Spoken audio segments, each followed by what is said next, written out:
재롱이나 부려봐. 콩고물 떨어질라.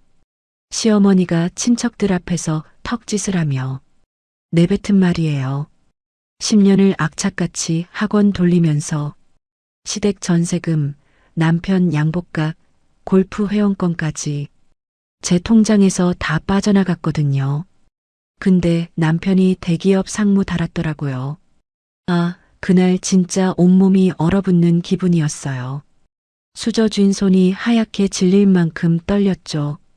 근데요, 저 그날 밤 집에 돌아와서 가족카드 전부 정지 눌러버렸어요. 시댁이 살고 있는 그 아파트 전세금 제 명의거든요. 내용 증명 한 장 날렸죠. 다음날 시댁은 말 그대로 초토화가 됩니다. 안녕하세요, 시청자 여러분. 자, 그럼 종이 한 장으로 시댁을 발칵 뒤집어 놓은 서윤진 씨의 사연 지금 바로 시작합니다. 저는 한 달 전부터 이 자리를 준비했어요. 남편 민우가 상무로 승진한다는 소식을 듣자마자 강남 쪽 최고급 한정식집에 예약을 넣었죠. 코스 하나에 1인당 25만 원짜리 8명 자리. 제 개인 통장에서 빠져나갈 돈이었지만 그래도 좋았어요. 10년을 함께 버텨온 사람의 축하 자리니까요. 식당 입구에 도착하자마자 시어머니 김 여사가 한복 저고리 매무새를 고치며 성큼 앞장서 들어가요.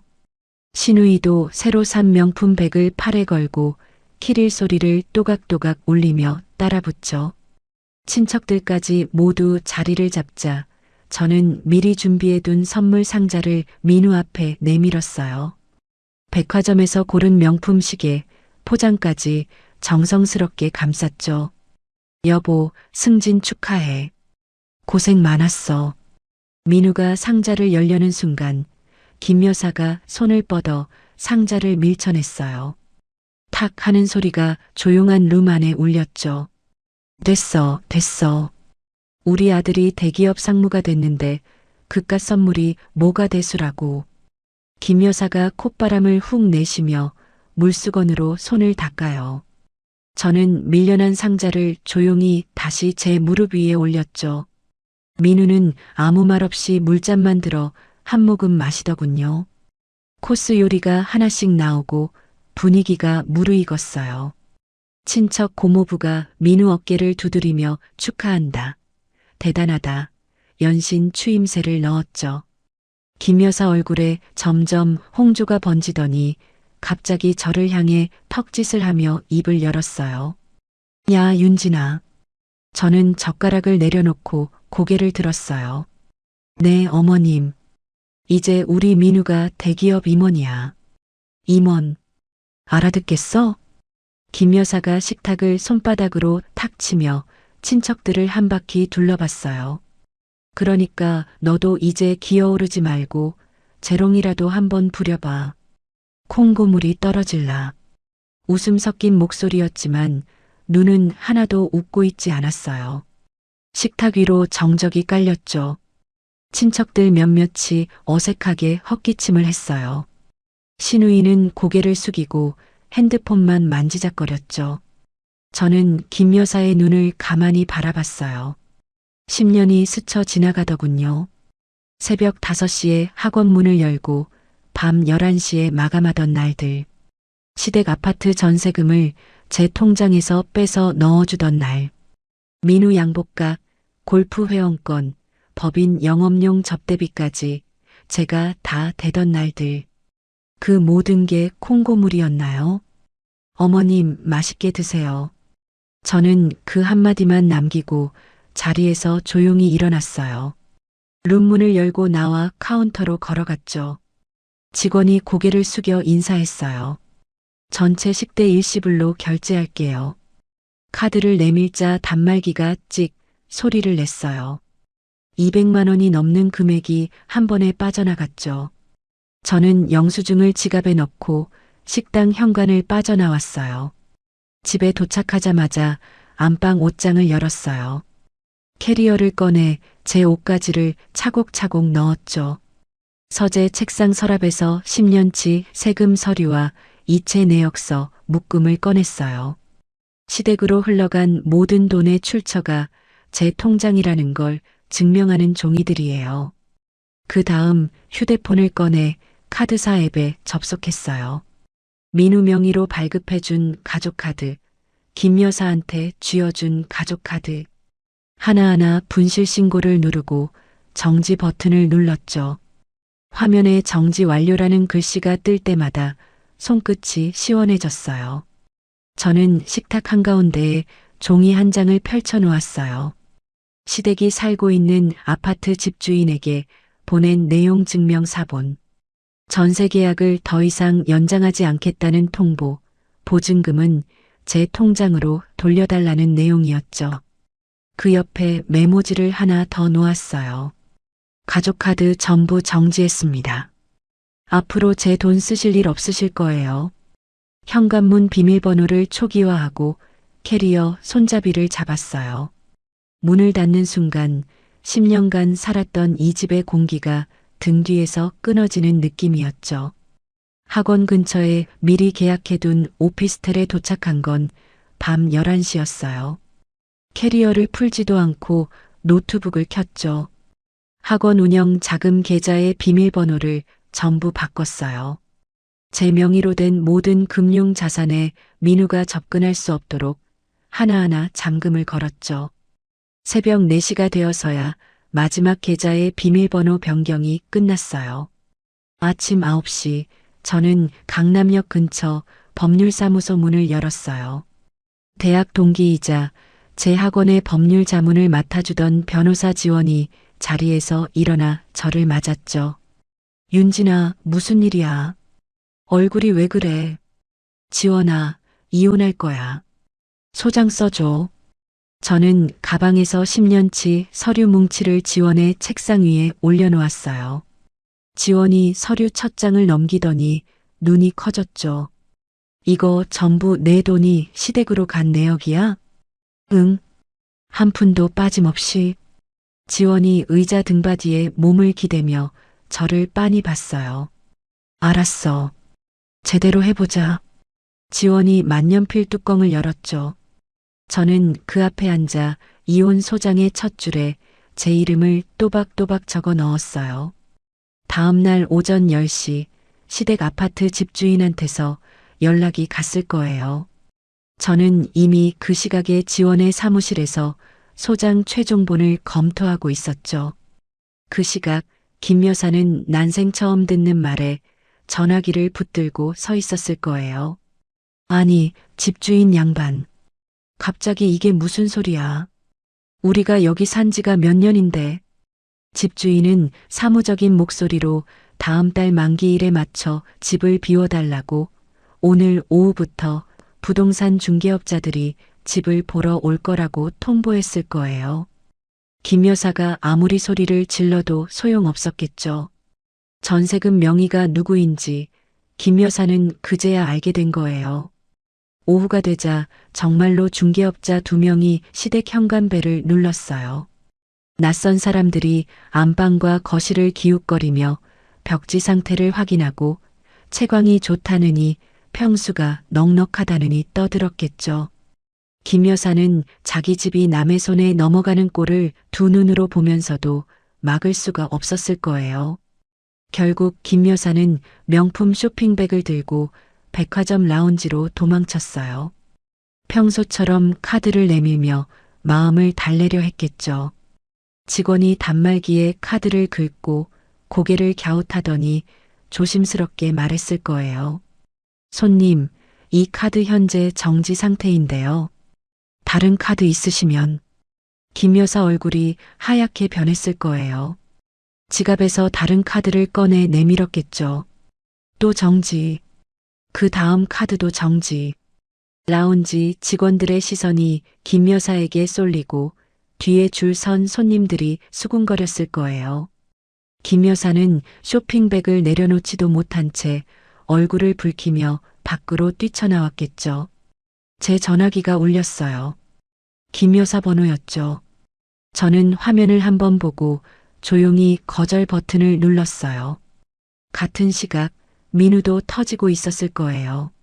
승진 턱을 낸다며 후배 4~5명을 데리고 고깃집에 갔겠죠. 고기를 잔뜩 시키고 술을 돌리고 기분 좋게 카드를 내밀었을 거예요. 형, 이 카드 결제가 안 되는데요. 직원이 난처한 표정으로 카드를 돌려줬을 거예요. 후배들 시선이 민우에게 쏠리고 민우 귀가 빨갛게 달아올랐겠죠. 결국 후배 한 명이 대신 결제하는 굴욕을 겪었을 거예요. 민우가 허겁지겁 집으로 달려왔을 때 현관 비밀번호가 바뀌어 있었죠. 몇 번을 눌러도 문이 안 열리니까 관리실의 사정에서 겨우 문을 열었을 거예요. 안방 옷장에 제 옷이 하나도 없고 서재 서랍이 텅 비어 있었겠죠. 그리고 식탁 위 종이 한 장. 민우가 그 종이를 집어들었을 때 손이 떨렸을 거예요. 전세 계약 연장 거절 내용 증명 사본. 그 옆에 제가 남긴 메모. 전화가 쏟아졌어요. 민우한테서, 김 여사한테서, 신우이한테서. 저는 한 통도 받지 않았죠. 하나하나 차단 목록에 넣고 휴대폰을 책상 위에 엎어놓았어요. 지원의 사무실에서 저는 10년치 장부를 한 장씩 넘기며 정리했어요. 시댁 생활비로 나간 금액, 민우 양복값, 골프 회원권, 접대비, 신우이 결혼 축의금까지 빠짐없이 형광펜으로 표시하고 날짜 순으로 분류했죠. 윤진아, 이거 다 합치면 얼마야? 지원이 계산기를 두드리다 멈추며 물었어요. 7억 좀 넘어. 미쳤다. 10년 동안 이걸 혼자 다. 지원이 고개를 저었죠. 저는 대답 대신 다음 서류 묶음을 꺼내 탁자 위에 올렸어요. 이틀 뒤였어요. 학원 원장실 문이 벌컥 열렸죠. 민우가 서 있었어요. 양복 매무새를 가다듬고 억지로 만든 미소를 입가에 걸치고 있었죠. 윤진아, 우리 좀 얘기하자. 응? 부부끼리 이럴 수 있잖아. 잠깐 감정이 격해져서 그런 거지. 뭘 이렇게까지. 저는 책상에서 서류 2장을 집어 민우 앞에 내밀었어요. 법원에 접수된 이혼 소장이야. 그리고 이건 시댁 전세금 3억 5천. 내 통장에서 나간 증빙이고. 민우의 미소가 순식간에 굳었죠. 집에서 쫓겨날 준비나 해. 민우가 서류를 받아들고 한참을 내려다봤어요. 손가락 끝이 파르르 떨리더니 갑자기 무릎을 꿇었죠. 윤진아, 한 번만. 엄마가 실수한 거야. 내가 잘 타이를게. 제발. 저는 책상 위 인터폰 버튼을 눌렀어요. 보안팀, 원장실로 와주세요. 그 순간 민우 얼굴이 일그러졌어요. 무릎을 털고 벌떡 일어서더니 서류를 식탁에 내동댕이 쳤죠. 야, 서윤진. 내가 누군지 알아? 대기업 상무라고. 동네 학원 원장 주제에 감히 나를 버려? 목소리가 원장실 밖까지 울렸어요. 이혼하겠다고? 좋아. 그러면 이 학원 재산 절반 내놔. 법대로 하자고. 보안 요원이 문을 열고 들어서자 민우는 양복 소매를 잡아당기며 씩씩대고 나갔어요. 복도에서 발걸음 소리가 멀어질 때까지 저는 의자에 가만히 앉아 있었죠. 민우가 나간 뒤 저는 노트북을 열었어요. 학원 운영 자금을 여러 개의 계좌로 분산하는 작업을 시작했죠. 민우가 제 재산에 손을 대려 할 거라는 건 뻔했으니까요. 그날 밤 지원한테서 문자가 왔어요. 민우 쪽에서 변호사 선임했대. 꽤 독한 팀이라더라. 대출까지 끌어다 쓴 모양이야. 저는 문자를 읽고 휴대폰을 내려놓았어요. 오피스텔 창밖으로 학원 건물 간판 불빛이 보였죠. 저 불빛 하나하나가 제가 새벽부터 밤까지 피땀 흘려 만든 것들이에요. 누구한테도 뺏길 생각 없었어요. 일주일이 지났어요. 지원한테서 전화가 왔죠. 윤진아, 상대 측에서 반소 넣었어.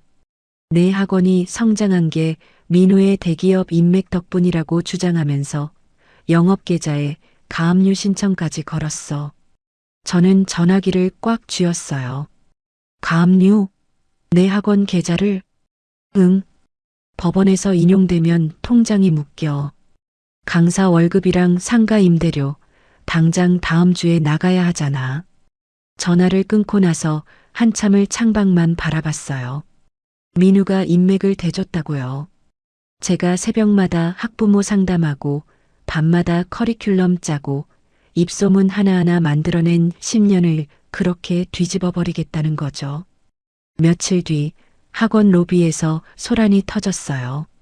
직원한테서 급하게 전화가 왔죠. 원장님, 지금 로비에 어떤 분들이 오셔서 고함을 치시는데요. 제가 원장실에서 나갔을 때 김 여사와 신우이가 로비 한가운데 서 있었어요. 원생들이 오가는 복도에서 김 여사가 목청을 높이고 있었죠. 여기가 그 학원이야. 우리 집 며느리가 시부모를 길거리에 내쫓은 폐륜년이야. 신우이가 옆에서 거들었어요. 맞아요. 시어머니를 쫓아내고 돈 다 가로챈 여자가 원장이래요. 이런데 애들 맡기면 안 돼요. 학부모 두어 명이 멈춰서서 눈이 휘둥그레져 바라보고 있었어요. 아이들이 겁먹은 얼굴로 엄마 손을 잡아당겼죠. 저는 이를 꽉 물고 숨을 한번 깊이 들이마셨어요. 어머님, 여기는 아이들이 공부하는 곳이에요. 하실 말씀 있으시면 제 사무실로 가시죠. 사무실? 내가 왜? 온 동네 사람들이 다 알아야 해. 인연이 어떤 년인지. 김 여사가 로비 의자를 발로 걷어찼어요.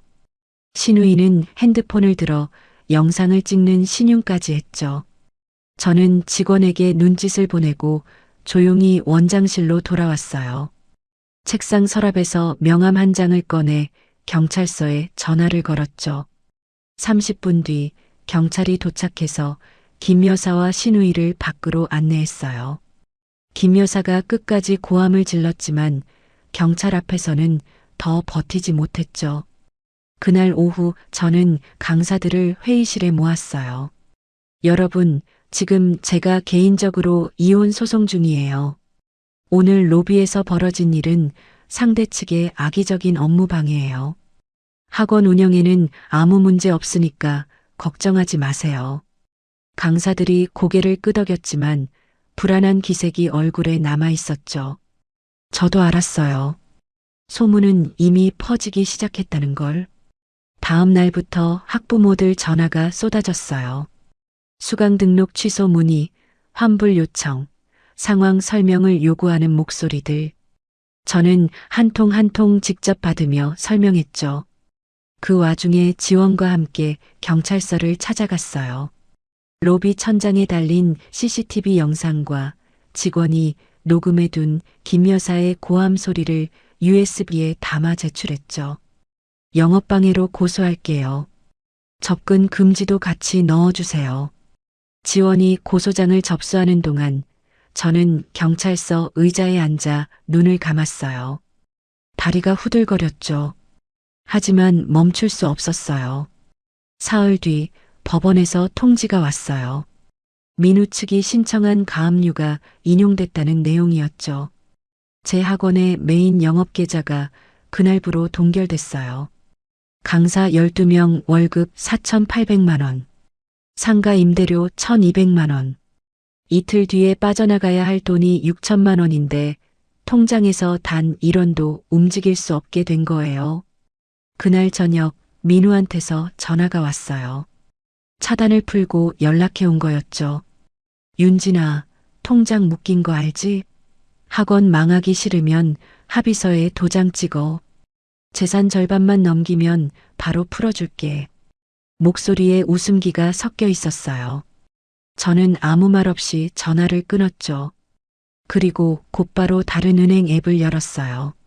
석 달 전 저는 이런 상황을 대비해서 비상금을 제3금융기관 3곳에 분산해 뒀었거든요. 지원이 처음 법률 자문을 시작할 때 해준 말이 있었죠.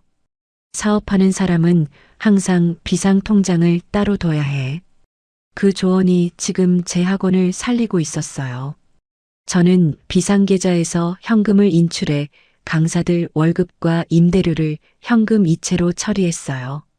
단 1분도 지연 없이 강사들한테 월급이 정상적으로 들어갔다는 문자가 갈 때 저는 그제야 숨을 내쉬었죠. 다음 날 아침 지원과 함께 법원으로 갔어요. 해방 공탁 신청할 거예요. 가압류 금액만큼 현금을 법원에 맡기면 계좌 동결이 풀리잖아. 지원이 미리 준비해 온 서류를 법원 창구에 제출했죠. 저는 가압류 금액에 해당하는 현금을 법원 보관함에 넣었어요. 이틀 뒤 법원에서 해방 공탁 승인 통지가 왔어요.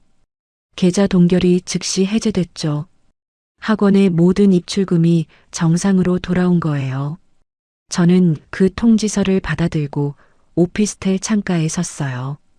민우가 날린 주먹은 허공을 쳤죠. 하지만 이건 시작일 뿐이었어요. 저는 지원에게 전화를 걸었어요. 지원아, 이제 내가 칠 차례야. 재산명시 명령 법원에 신청해줘. 민우가 10년간 어디에 돈을 썼는지 전부 까볼 거야. 법원의 재산명시 명령이 떨어졌어요. 민우가 지난 10년간 거래한 모든 은행과 증권사의 내역이 강제로 조회돼서 지원의 사무실로 쏟아져 들어왔죠. A4 용지로 수백 장 박스 하나가 꽉 찼어요. 저는 그날 밤 지원의 사무실에서 박스를 열었어요. 커피를 옆에 두고 한 장씩 넘겨가며 형광펜으로 줄을 그었죠. 새벽 2시쯤이었어요. 손이 멈췄죠. 지원아, 이것 좀 봐. 지원이 졸린 눈을 비비며 다가왔어요. 제가 가리킨 건 민우 명의의 마이너스 통장 개설 내역이었죠. 임원 승진을 앞두고 몰래 만든 거예요. 여기서부터 매달 수천만 원씩 빠져나가. 이 입금처 이름들 봐. 지원이 눈을 가늘게 뜨고 내역을 훑었어요. 이거 주식 리딩방 수수료잖아. 불법 투자 모임. 그리고 이쪽은 지원이 손가락으로 짚은 곳에 유흥업소 결제 내역이 줄줄이 찍혀 있었죠. 룸살롱, 고급바, 이름만 봐도 뻔한 업소들. 한 달에 수백만 원씩 1년 넘게 이어진 기록이었어요. 합치면 얼마야, 이거. 지원이 계산기를 두드렸어요. 대출금 포함해서 2억 8천 정도. 전부 빚이야. 저는 의자 등받이에 몸을 기댔어요. 입술을 깨물었죠. 제가 새벽부터 밤까지 학원에서 피를 말리는 동안 민우는 그 돈을 도박과 술집에 쏟아붓고 있었던 거예요. 그러면서 제 재산 절반을 내놓으라고요. 지원아, 이거면 끝이지? 지원이 고개를 끄덕였어요. 기여도 주장? 이 내역 앞에서는 입도 못 벌려. 저는 서류를 가지런히 정리해서 새 파일에 끼웠어요. 법원 제출용 딱지를 붙이고 지원에게 건넸죠. 그 사이 시댁 쪽도 무너지고 있었어요. 제가 보낸 내용 증명대로 집주인이 새 세입자와 계약을 맺어버렸거든요. 다음 달 만기일에 맞춰 집을 비워줘야 하는데 보증금은 제 통장으로 돌아올 예정이었죠. 김 여사한테는 돌아갈 돈이 한 푼도 없었어요. 가사 조정기일이 잡혔어요. 법원 복도에서 민우를 봤죠. 양복은 여전히 말끔했지만 얼굴에 수염이 자라 있었어요. 눈 밑에 다크서클이 짙게 내려앉아 있었죠. 민우 옆에 선 변호사가 서류 가방을 단단히 쥐고 있었어요. 법정 안으로 들어갔어요. 민우 측 변호사가 먼저 입을 열었죠. 원고의 학원 사업은 피고의 대기업 인맥과 사회적 지위에 힘입어 성장한 것이므로 피고의 기여도를 상당 부분 인정해야 합니다. 판사가 고개를 끄덕이며 듣고 있었어요. 민우가 턱을 치켜들고 앉아 있었죠. 그때 지원이 자리에서 일어났어요. 갈색 서류 봉투를 열어 안에 든 종이 뭉치를 꺼냈죠. 재판장님, 피고의 실제 재정 상태를 보여드리겠습니다. 지원이 종이를 한 장씩 판사 앞에 올렸어요. 이것은 피고가 불법 주식 투자 모임에 납부한 수수료 내역입니다. 이것은 유흥업소 결제 내역이고요. 총 2억 8천만 원의 채무가 확인됩니다. 법정이 조용해졌어요.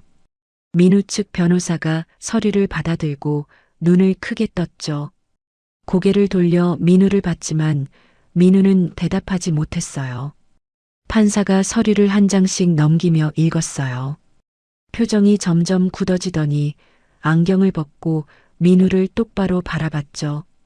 피고 측, 이 내역에 대해 소명할 것이 있습니까? 민우 측 변호사가 입을 열었다 닫았어요. 민우는 고개를 숙인 채 손만 비비고 있었죠. 판사가 목소리를 낮추며 말했어요. 채무를 은닉하고 재산 기여도를 허위로 주장한 부분에 대해 법원은 매우 심각하게 보고 있습니다. 피고의 기여도를 인정하기 어렵다는 점을 분명히 밝혀두겠습니다. 민우 얼굴에서 핏기가 빠졌어요. 입술이 파르르 떨렸죠. 법정을 나와 복도에서 민우와 마주쳤어요. 민우가 벽에 기대 서 있었죠. 양복 어깨가 축 처져 있었어요. 저는 민우 앞에 멈춰 섰어요. 10년간 시댁에 들어간 생활비 전부 토해내게 만들 거야. 각오해. 민우가 고개를 들었어요. 눈이 충혈돼 있었죠. 하지만 저는 돌아서서 지원과 나란히 법원 출구를 향해 걸었어요. 며칠 뒤 만기일이 됐어요. 김 여사한테서 신우이를 통해 연락이 왔죠. 이삿짐 센터 부를 돈이 없다고 제발 한 달만 더 살게 해달라고. 저는 읽고 답장하지 않았어요. 그날 오후 김 여사와 신우이는 마트에서 종이 박스를 얻어와 짐을 쑤셔 넣었어요. 10년간 제 돈으로 채워 넣은 가구들, 가전제품들 사이에서 자기 것만 골라 담아야 했겠죠. 택시 트렁크에 박스를 구겨 넣고 보증금 한 푼 없이 동네 끄트머리 낡은 월세방으로 들어갔을 거예요. 그 소식을 들은 건 지원한테서였어요. 시댁 이사 끝났대. 보증금 500월세 40짜리 반지하래. 저는 전화기를 내려놓고 오피스텔 창밖을 바라봤어요. 해가 지고 있었죠. 재롱을 부려보라던 그 목소리가 아직 귀에 남아 있었어요. 하지만 이제 그 목소리에는 아무 힘도 없었죠. 1차전이 끝난 뒤로 2주가 지났어요. 학원은 다시 평소 리듬을 되찾았죠. 기말고사 시즌이 다가오면서 원생들 수업이 빡빡하게 돌아가고 있었어요. 그런데 이상한 기운이 감지됐어요. 학원의 핵심 강사인 박 선생이 점심시간마다 밖으로 나가더니 1시간 넘게 돌아오지 않는 날이 늘었죠. 전에는 쉬는 시간에도 교무실에서 교재 연구를 하던 사람이었어요. 저는 크게 신경 쓰지 않았어요. 개인 사정이 있겠거니 했죠. 그게 실수였어요. 어느 월요일 아침이었어요. 출근해서 교무실 문을 열었는데 박 선생 자리가 텅 비어 있었죠. 책상 위에 짐이 하나도 없었어요. 사직서도 연락도 없이 사라진 거예요. 직원이 달려왔어요. 원장님, 박 선생님, 오늘 무단결근이에요. 전화도 안 받으시고요. 이상한 느낌이 가슴 밑바닥에서 올라왔죠. 그날 오후 학부모들한테서 전화가 쏟아지기 시작했어요. 원장님, 방금 문자를 받았는데요. 박 선생님이 다른 학원으로 옮기셨다고 거기로 오라는 내용인데 이게 무슨... 저는 즉시 다른 학부모 3명에게 확인 전화를 걸었어요. 전부 같은 문자를 받았다고 했죠. 경쟁 학원 이름이 찍혀 있었어요. 이 동네에서 제 학원 바로 다음 규모인 그 학원. 손가락 끝이 차가워졌어요.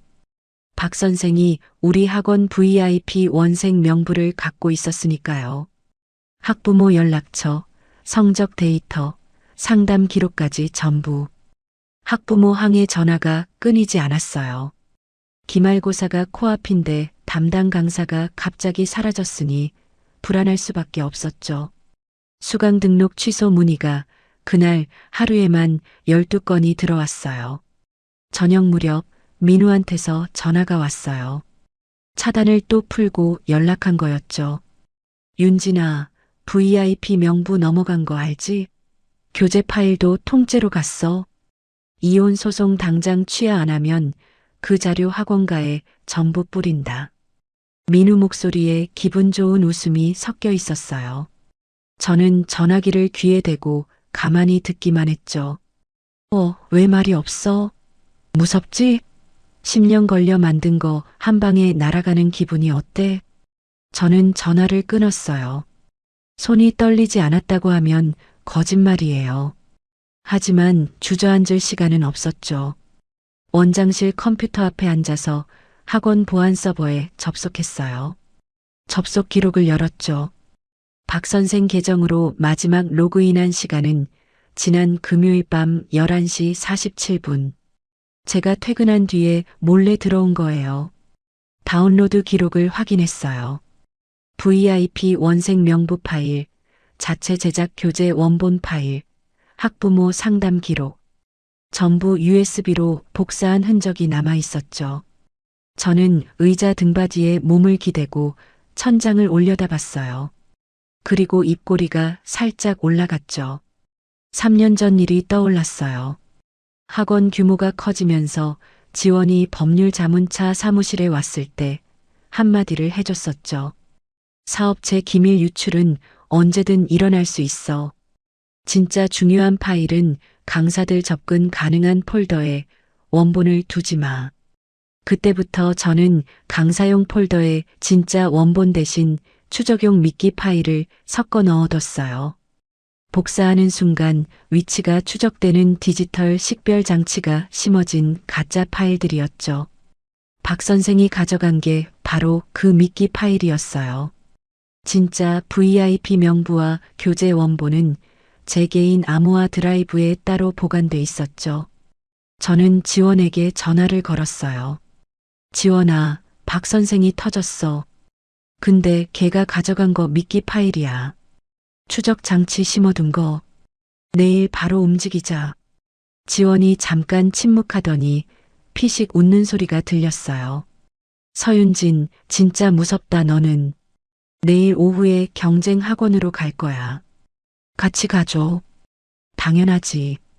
전화를 끊고 저는 보안 서버 접속 기록을 캡처해서 USB에 저장했어요. 내일이면 끝낼 수 있어요. 민우가 파놓은 구덩이에 민우 자신이 빠지는 꼴을 보게 될 거예요. 다음 날 오후 3시 저는 지원과 함께 경쟁 학원 건물 앞에 섰어요. 지원이 서류 가방을 단단히 쥐고 저를 봤죠. 준비됐어? 응. 가자. 엘리베이터를 타고 4층 원장실 앞에 도착했어요. 안에서 웃음소리가 새어나왔죠. 저는 문을 두드리지 않고 손잡이를 잡아 확 열어젖혔어요. 안쪽 소파에 민우가 앉아 있었어요. 맞은편에 박 선생, 그리고 책상 뒤에 경쟁 학원 원장이 앉아 있었죠. 세 사람의 얼굴이 동시에 문 쪽으로 돌아왔어요. 민우 입에 물고 있던 커피잔이 멈췄죠. 서윤진. 저는 대답 없이 방 안으로 들어갔어요. 지원이 뒤따라 들어와 문을 닫았죠. 경쟁 학원 원장이 의자에서 반쯤 일어서며 입을 열었어요. 누구세요? 여긴 외부인 출입이. 지원이 서류 가방에서 내용 증명 봉투를 꺼내 탁자 위에 탁 내려놓았어요. 정지원 변호사입니다. 앉으시죠. 원장이 멈칫하며 다시 의자에 주저앉았죠. 박 선생 얼굴이 하얗게 질려 있었어요. 민우만 억지로 태어난 척 다리를 꼬고 앉아 있었죠. 지원이 내용 증명을 펼치며 경쟁 학원 원장을 똑바로 바라봤어요. 원장님, 지금 이 자리에서 단도직입으로 말씀드릴게요. 박 선생이 가져온 VIP 원생 명부와 교재 파일, 그 안에 복사 추적 장치가 심어져 있어요. 경쟁 학원 원장 눈이 커졌죠. 박 선생이 소파에서 몸을 앞으로 숙이며 끼어들었어요. 무슨 소리예요? 추적 장치라니, 그런 게 어디? 지원이 손을 들어 박 선생의 말을 잘랐어요. 이미 서버 접속 기록에 다운로드 시간, 계정, IP 주소 전부 찍혀 있어요. 그리고 그 파일을 누가 열었는지, 어디서 열었는지도 우리 쪽에서 실시간으로 확인 가능하고요. 저는 경쟁학원 원장에게 한 발짝 다가섰어요. 원장님, 이 자료를 영업에 한 번이라도 쓰시면 저는 즉시 영업 금지 가처분을 걸 거예요. 이 학원 간판 내려야 할 수도 있어요. 경쟁학원 원장의 얼굴에서 핏기가 쭉 빠졌어요. 두 손으로 책상 모서리를 움켜쥐었죠. 잠깐만요. 나는 단순히 강사 스카우트 제안을 받은 것뿐이에요. 불법 자료인 줄은. 민우가 벌떡 일어섰어요. 야, 원장. 뭘 겁먹어. 이건 그냥 협박이야. 추적 장치 같은 건 법적 효력이. 지원이 민우를 향해 고개를 돌렸어요. 이민우 씨 영업비밀 보호법 위반은 형사처벌 대상이에요. 지금 여기서 말 한마디 더 보탤 때마다 법정에서 불리해지실 거예요. 민우 입이 닫혔죠. 턱 근육이 실룩거렸어요. 경쟁학원 원장이 의자에서 벌떡 일어났어요. 얼굴이 시뻘개져서 민우와 박 선생을 번갈아 쳐다봤죠. 이 사람들아, 나한테 단순 스카우트라고 해놓고 이게 뭐야. 범죄에 나를 끌어들인 거잖아. 원장이 책상을 주먹으로 내리쳤어요. 당장 나가. 둘 다 나가. 이건 없던 일이야. 박 선생이 소파에서 허둥지둥 일어났어요. 민우는 이를 악물고 서 있었지만 원장이 사무실 문을 활짝 열어 제끼며 소리쳤죠. 나가라니까. 다시는 내 앞에 얼씬도 하지 마. 민우가 양복 소매를 잡아당기며 문을 나섰어요. 박 선생이 고개도 못 들고 뒤따라 나갔죠. 복도에서 민우의 구두 소리가 거칠게 멀어졌어요. 저는 경쟁학원 원장에게 마지막으로 말했어요. 현명한 판단이에요. 앞으로 우리 학원 원생들한테 연락 가는 일 없어야 합니다. 원장이 고개를 연신 끄덕였죠. 학원으로 돌아온 저는 곧바로 서버 접속 기록, 캡처본과 다운로드 내역, 박 선생 계정의 로그인 기록을 전부 묶어서 지원에게 넘겼어요. 지원이 그날 저녁 경찰서에 영업비밀 보호법 위반으로 정식 고소장을 접수했죠. 다음 날 저는 학부모들에게 공지문을 발송했어요. 경쟁학원과 결탁한 전 강사의 불법적인 원생 유인 시도였다는 사실을 객관적인 증거와 함께 설명했죠. 그날 이후 수강 취소 문의는 단 한 건도 없었어요. 오히려 학부모 몇 분이 원장실로 찾아와 응원을 해주셨죠. 일주일 뒤 박 선생은 업계에 소문이 퍼져 어떤 학원에서도 면접조차 잡아주지 않았어요. 저는 박 선생을 상대로 손해배상 청구 소송을 별도로 걸었죠. 그리고 민우, 영업비밀 유출 교사 혐의로 경찰 조사를 받게 됐어요. 경찰서에서 피의자 신분으로 조서를 쓰는 민우의 소식을 지원이 전해줬죠. 이제 형사 기록까지 붙었어. 민우 쪽은 더 이상 버틸 카드가 없어. 저는 지원의 말을 듣고 책상 위에 놓인 파일 하나를 열었어요. 민우의 법인카드 유용 내역이 정리된 문서였죠. 마지막 한 방이 남아 있었어요. 경찰 조사가 진행되면서 새로운 사실이 드러났어요. 민우가 경쟁학원 원장을 만날 때마다 고급 룸살롱에서 접대를 했는데 그 결제 수단이 자기 회사법인 카드였던 거죠. 경찰 조서에 찍힌 카드 내역을 지원이 확보해 왔어요. 윤진아, 이것 봐. 룸살롱 3군데, 총 6번 결제. 전부 법인 카드야. 저는 그 내역서를 받아들고 찬찬히 읽었어요. 날짜, 장소, 금액. 회사 돈으로 사적인 범죄 모의를 위한 접대비를 쓴 거예요. 지원아, 이거면 충분하지? 남아돌아. 저는 그날 밤 오피스텔 책상에 앉아 문서를 한 장 만들었어요. 민우의 불법 주식 투자 채무 내역, 법인카드 사적 유용 증거, 현재 경찰 조사를 받고 있다는 사실. 하나도 빠짐없이 정리해서 깔끔한 파일로 묶었죠. 다음 날 아침 저는 민우가 다니는 대기업 본사 건물 1층 우편함 앞에 섰어요. 봉투 겉면에 윤리경영실 앞이라고 적고 발신인은 비워뒀죠. 봉투를 넣는 순간 손끝이 차가웠어요. 하지만 한치의 망설임도 없었죠. 사흘 뒤 지원한테서 전화가 왔어요. 윤진아, 민우 회사에서 내부 감사 들어갔대. 감사팀이 민우 법인카드 사용 내역 전수조사 시작했다더라. 저는 전화기를 내려놓고 조용히 숨을 내쉬었어요. 톱니바퀴가 정확하게 맞물려 돌아가고 있었죠. 대기업은 임원의 도덕성 문제에 칼 같았어요. 감사팀이 움직이기 시작하면 결과는 빤했죠. 민우가 룸살롱에서 긁은 법인카드 내역은 변명의 여지가 없었어요. 사적 채무까지 안고 있는 임원이라는 사실이 경영진 보고서에 올라간 거예요. 일주일 뒤 결과가 나왔어요. 지원이 확인해준 내용은 이랬죠. 징계위원회 열렸대. 권고사직. 사실상 파면이야. 민우가 그토록 자랑하던 대기업 상무 자리. 제 돈으로 양복 입히고 골프 회원권 끊어주고 접대비 대줘서 겨우 올라간 그 자리에서 쫓겨난 거예요. 거기서 끝이 아니었어요. 회사는 민우가 유용한 법인카드 대금을 회수하기 위해 퇴직금까지 전액 동결해버렸죠. 하루아침에 직장도 돈도 전부 잃은 거예요. 이혼 소송 최종 선고 공판 날이 왔어요. 법원 복도에 섰을 때 민우가 저 멀리서 걸어오는 게 보였죠. 양복이 아니었어요. 구겨진 점퍼에 운동화를 신고 있었어요. 어깨가 한껏 움츠러들어 있었죠. 법정에 들어갔어요. 판사가 판결문을 읽기 시작했죠.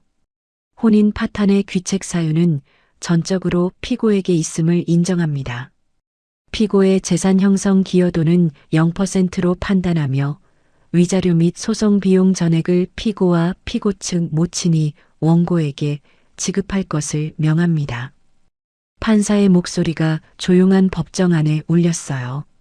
저는 두 손을 무릎 위에 가지런히 올려놓고 정면을 바라봤죠.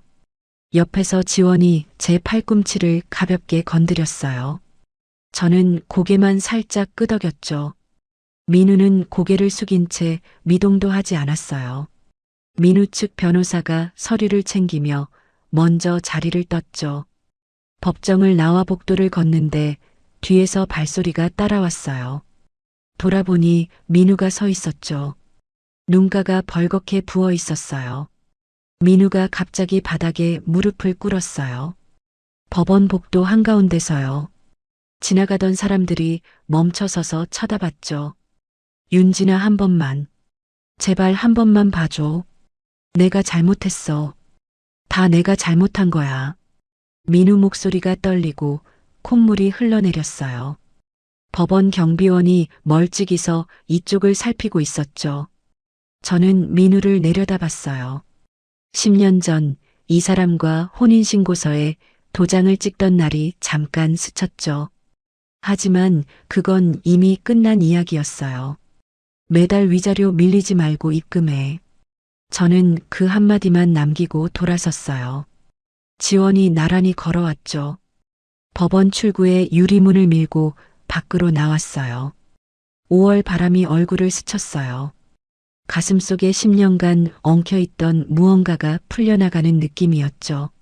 저는 깊이 숨을 들이마시고 지원과 나란히 법원 계단을 내려갔어요.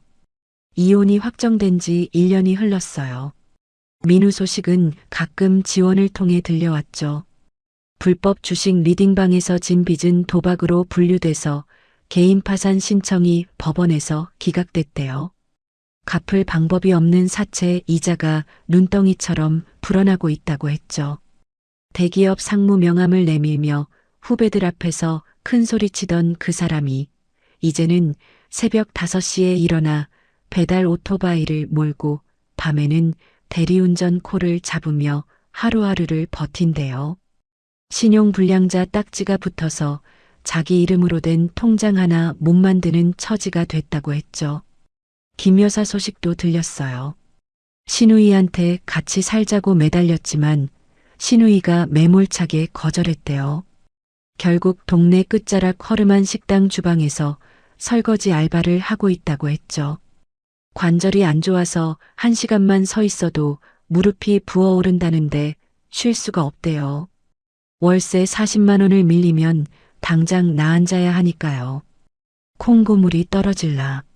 재롱이나 부려봐. 그 목소리가 떠올랐어요. 그 콩고물이 누구 것이었는지 이제 뼈저리게 알고 있겠죠. 저는 그 1년 동안 멈추지 않았어요. 학원 규모를 늘리고 강사진을 재정비하고 교육청에 법인 설립 서류를 넣었죠. 동네 보습학원이 아닌 정식 교육법인으로 이름을 바꿨어요. 지역에서 가장 큰 규모의 교육회사가 됐죠. 법인 통장에 매달 수익이 쌓이는 걸 확인할 때마다 이 돈은 오롯이 제 이름으로 벌어들인 거라는 사실이 가슴 깊이 와닿았어요. 누구한테 갖다 바칠 필요도, 누구한테 쓸 허락을 받을 필요도 없는 돈이었죠. 오늘 저녁 퇴근길이에요. 검은색 세단 뒷좌석에 앉아 창밖을 바라봤어요. 도시의 불빛들이 유리창 너머로 조용히 흘러갔죠. 1년 전 오피스텔에서 캐리어 하나 풀지도 못하고 노트북을 켜던 밤이 아득하게 느껴졌어요. 차가 강남역 근처 조용한 골목에 멈췄어요. 레스토랑 문을 열고 들어가자 안쪽 창가 자리에 지원이 먼저 와 앉아 있었죠. 와인잔 2개가 테이블 위에 놓여 있었어요. 늦었네. 지원이 시계를 가리키며 웃었어요. 대표이사가 바쁘지. 저도 웃으며 맞은편에 앉았죠. 지원이 와인을 따라줬어요. 잔을 들어 올리자 붉은 와인이 조명 아래에서 반짝였죠. 윤진아, 수고했어. 진짜로. 지원아, 너 아니었으면 못했어. 아니야. 다 네가 한 거야. 난 옆에서 서류 정리해 준 것뿐이지. 지원이 잔을 내밀었어요. 저도 잔을 내밀어 가볍게 부딪혔죠. 맑은 소리가 조용한 레스토랑 안에 울렸어요. 와인을 한 모금 마시고 잔을 내려놓았어요. 창밖으로 가로수 불빛이 보였죠. 10년을 바쳤어요. 제 청춘과 돈과 시간을 통째로 갖다 부었죠. 그 대가로 돌아온 건 재롱이나 부려보라는 모욕이었어요. 하지만 이제 그 10년이 저를 여기까지 데려다 줬죠. 더 이상 누군가에게 헌신이라는 이름으로 제 삶을 내어주지 않을 거예요. 제가 번 돈은 제 것이고, 제 시간은 제 것이고, 제 인생은 제 것이에요. 레스토랑을 나서며 밤 공기를 깊이 들이마셨어요.